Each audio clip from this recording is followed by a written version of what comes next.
India ने openly United state of America के trade challenge को एक्सेप्ट कर लिया है। भारत अपने किसानों के और मछुआरे भाई बहनों के हितों के साथ कभी भी समझौता नहीं करेगा और मैं जानता हूं व्यक्तिगत रूप से मुझे बहुत बड़ी कीमत चुकानी पड़ेगी, लेकिन मैं इसके लिए तैयार हूं। जो आज नरेंद्र मोदी ने रिस्पांस दिया ना, इस रिस्पांस ने 78 इयर्स की इंडियन पॉलिटिकल हिस्ट्री में और पॉलिटिकल लीडरशिप में नरेंद्र मोदी को 24 पे पहुंचा दिया हुआ है। आज नरेंद्र मोदी ने ओपन बोल दिया कि हम अपने फार्मर को, लाइफ स्टॉक को और अपने जो है पालन पोषण करने वाले किसान को कभी भी मुश्किल में नहीं डालेंगे। प्रधानमंत्री नरेंद्र मोदी अब जिस रास्ते पर आगे बढ़ रहे हैं वो ट्रंप के लिए बहुत बड़ी बड़ी परेशानियां खड़ी करने वाला है। मोदी ने अब ट्रंप को कुत्ता बना दिया कि अब तुम मेरे पीछे भौंक, अब मेरे पीछे भौंकता रहे और मैं निकल गया हूँ। अब ये बात सुपर पावर की या सुपर स्टेटस की आ गई है कि सुपर स्टेटस को चैलेंज कर रहा है अमेरिका के सुपर स्टेटस को, और वो सिर्फ एक बंदा कर रहा है पूरे एशिया में, बल्कि पूरे विश्व में कर रहा है, वो है नरेंद्र मोदी। पीएम मोदी ने ना सिर्फ ये कि एक करारा जवाब दिया है इस वक्त के प्रेसिडेंट डोनाल्ड ट्रंप साहब को, भारत ने एक दफा फिर से साबित कर दिया कि आजाद मुल्क अपनी पॉलिसी भी आजाद बनाते हैं। तो ट्रंप को मोदी साहब ने पहली दफा सीधा सीधा जवाब दे दिया। ठीक है जी, उन्होंने ये कह दिया कि भाई साहब मैं कॉम्प्रोमाइज नहीं करूंगा। मोदी जी ने भी एक ऐसा मैसेज भेजा है डोनाल्ड ट्रंप को, जिंदगी भर याद रखेगा। जय दोस्तों, स्वागत है आपका वन शॉट इंडियन मीडिया पर। वेल दोस्तों, प्रधानमंत्री नरेंद्र मोदी ने इस बार साफ साफ शब्दों में अमेरिका समेत पूरी दुनिया को एक कड़ा मैसेज दिया है। जी हाँ, हाल ही में पीएम मोदी ने एक स्पीच के दौरान बहुत ही कड़े लहजे में कहा कि भारत अपने किसानों, मछुआरों और पशुपालकों के हितों से कभी भी समझौता नहीं करेगा, चाहे इसके लिए कितनी भी बड़ी कीमत चुकाना क्यों न पड़े। और साथ ही पीएम मोदी ने यह भी कहा कि मैं जानता हूँ कि इसके लिए मुझे व्यक्तिगत तौर पर बहुत ही बड़ी कीमत चुकानी पड़ सकती है, लेकिन मैं इसके लिए पूरी तरह से तैयार हूँ। दोस्तों, पीएम मोदी का ये बयान एक ऐसे समय पे आया है जब अमेरिका भारत पर लगातार दबाव बना रहा है और अब तक 50% तक टैरिफ भी लगा चुका है। अमेरिका यह पूरी कोशिश कर रहा है कि भारत झुक जाए, लेकिन भारत की तरफ से भारत के प्रधानमंत्री नरेंद्र मोदी ये बिल्कुल ही झुकने के मूड में नहीं नजर आ रहे हैं। पीएम मोदी ने लाइव स्पीच के दौरान साफ साफ शब्दों में कह दिया कि भारत अब ग्लोबल पावर के दबाव में नहीं झुकने वाला है। हम अपने अन्नदाता, किसानों, पशुपालकों के हक पर किसी का भी हस्तक्षेप बर्दाश्त नहीं करेंगे। दोस्तों, अमेरिका और यूरोपियन कंट्रीज का सिर्फ एक ही मकसद है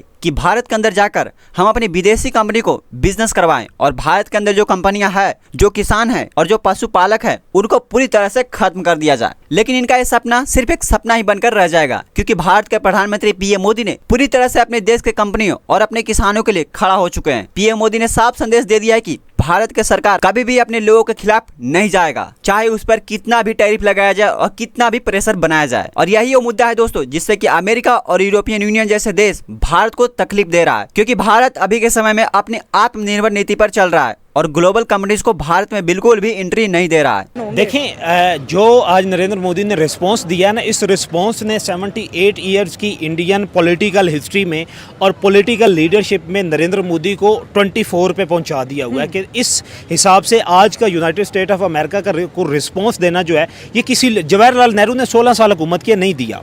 ठीक है, अटल बिहारी वाजपेयी बहुत बड़े लीडर थे और मैं ज़ाती तौर पे नरेंद्र मोदी से ज़्यादा मैं उनका असीर हूँ और मैं उनका जो है, मैंने उनकी पर्सनली बहुत ज़्यादा स्टडी भी किया हुआ है। लेकिन इस तरह रिस्पांस जो अटल बिहारी वाजपेयी ने दिया था, जो अभी नरेंद्र मोदी ने दिया है। और पाकिस्तान में देखें, पाकिस्तान में लीडर की पॉपुलैरिटी, पाकिस्तान देख ले या इंडिया देख ले, तो क्या होता है कि पाकिस्तान में उसको ज़्यादा सपोर्ट किया जाता है जो इंडिया के अगेंस्ट जाता है, और इंडिया में उसको सपोर्ट किया जाता है जो पाकिस्तान के अगेंस्ट जाता है। दोनों के ओरिजिन के खिलाफ, दोनों को आप ये कह लें कि ट्रेडिशनल राइवल्स हैं।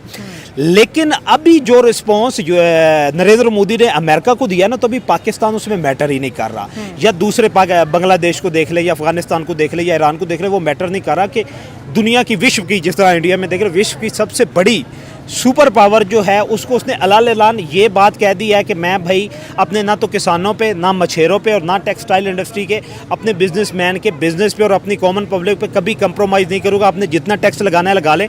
अब 1 अगस्त को लगाना था, पोस्टपोन हुआ, 7 अगस्त को 25% लगना था, 7 से लेके 8 के दरमियान अब क्या हुआ कि 27 पे चला गया कि हम 50% लगाएंगे। लेकिन मुझे नहीं लगता, उसकी रीज़न ये है कि ये एक प्रेशर टैक्टिक्स हैं जो कि डोनाल्ड ट्रंप यूज़ कर रहा है कि हो सकता है किसी ना किसी तरीके जो है ये मेरे कैंप में आ जाए। लेकिन इंडिया ने ये अब डिसाइड कर लिया 2025 में कि हम और ये देखें कि अमेरिका के ट्रंप से आप ये कह लें कि अमेरिका के कैंप से इस वक्त इंडिया निकल सके, और बीजेपी की हुकूमत जो है, या बीजेपी की जब भी गवर्नमेंट जब तक रहेगी, वो अमेरिकन कैंप में नहीं जा सकता।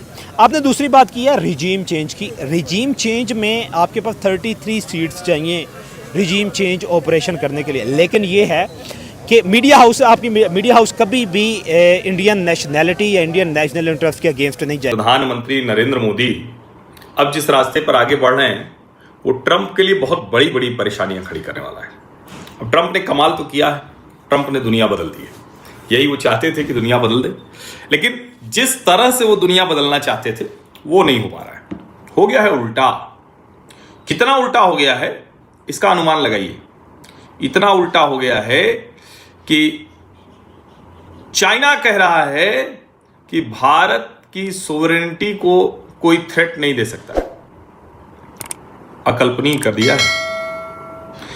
ये कोई सोच सकता था कि भारत की सोवरेनिटी के लिए वो चाइना चिंता करेगा?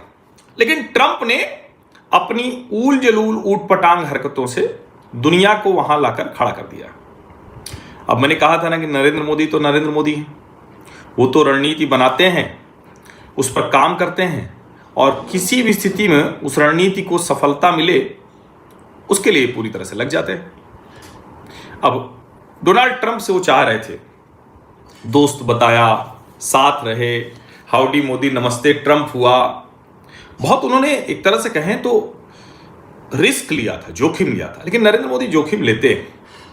अब जोखिम लिया लेकिन ट्रंप को बात नहीं समझ में आई, सबसे लड़ते लड़ते मोदी से भी लड़ बैठे।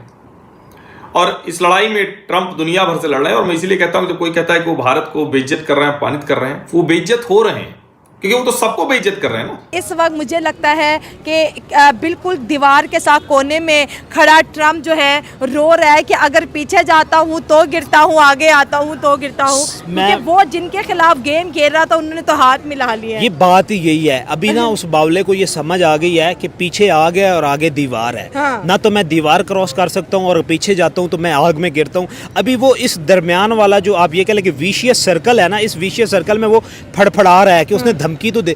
अब देखे ना, इंडिया को धमकी दी और ये टैरिफ वो नहीं लगाता तो इंडिया ने तो वज गज के पूरी दुनिया में कहना है कि भाई सुपरियरिटी खत्म हो गई। आप ये देखें कि इस टैक्स को अगर इम्पोज नहीं किया जाता तो इंडिया जो चाहता था कि मैं एशिया में एशियन टाइगर बनूं या एज तो मिल गया, उसे मिल जाएगा ना। और अगर ये इंडिया को भी ये पता है कि ये जब ये टैक्स लगाएगा, ये टैरिफ लगाएगा तो इसे म्यूजिक फेस करना पड़ेगा।